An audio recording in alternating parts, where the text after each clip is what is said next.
Hey guys, this is Sammy from underdogchance.com and welcome back to my MLB betting model projections for Sunday, August 11th. Yesterday, one qualified bet. It was a losing bet, unfortunately, but beating the line again.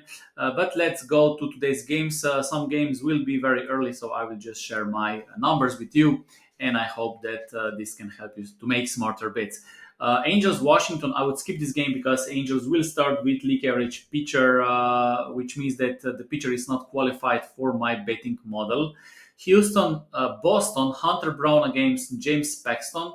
Based on my projections, Boston should be small underdog. They are small underdog, but there is still not enough value to bet on this game.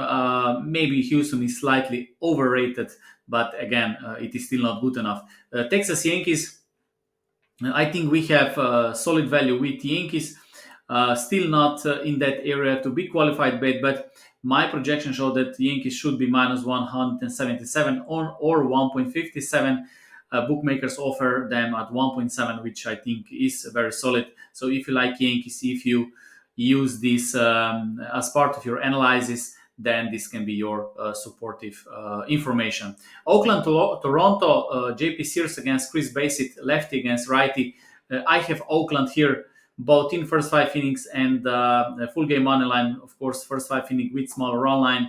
I think the game could be much closer than bookmakers offer the odds. They have Oakland as a big underdog. I have this close to 50-50 game.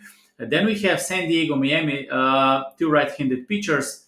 Based on my projections, San Diego should be minus 167. Bookmakers plus 100. Not my underdog quote on Miami plus 167.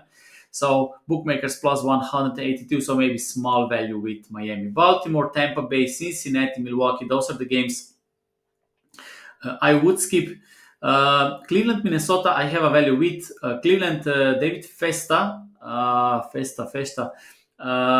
He didn't pitch a lot, but based on the information that I have, I also have the minimum innings a pitcher must pitch in certain period of time, and he's just qualified to be in this betting model. And with the overall team and bullpen included, there is a value with Minnesota for 1.75 unit. Minnesota at home. I have them as a bigger favorite. My betting model gives them more than 60% of chance to win this game. Atlanta, Colorado, value with Atlanta, but not good enough. Detroit, San Francisco, Montero, Birdsong, similar story. Birdsong doesn't have a lot of innings in our data, but he is qualified for this game. And based on my projections, San Francisco should be much bigger favorite than they are right now on the betting market, and because of that, San Francisco is 1.5 unit qualified bet. Pittsburgh Dodgers falter against Glasnow. Based on my projections, of course, Dodgers should be big favorite. They are big favorite. I don't see any value. Philadelphia, Arizona. I need to change this.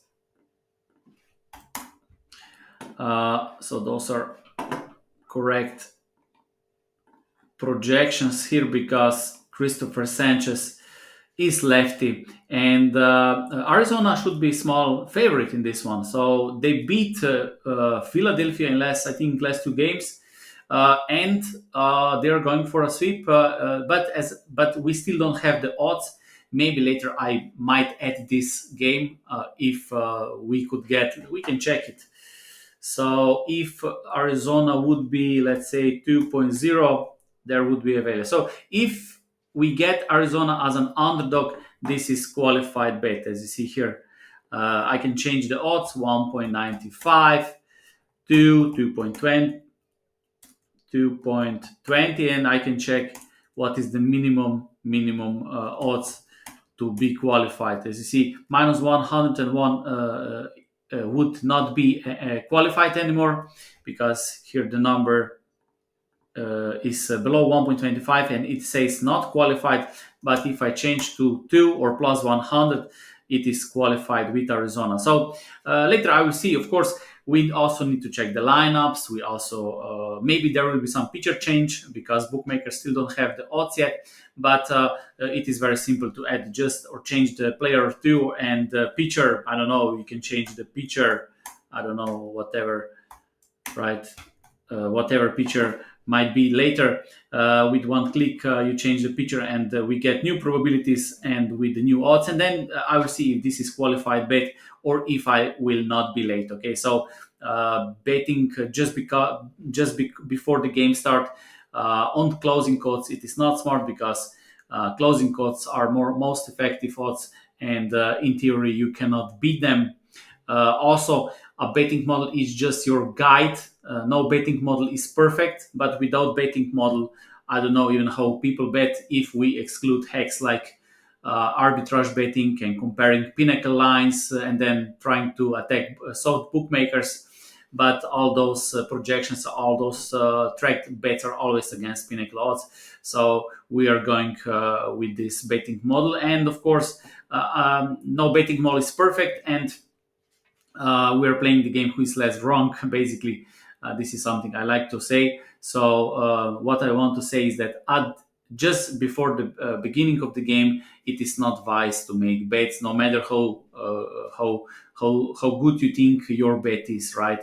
Because in the long run, you will probably lose with closing odds bets. Okay, and then the last game, Mets Seattle, Luis Severino, Luis Castillo, no value. So that's all for me. Thank you for watching, and see you next time.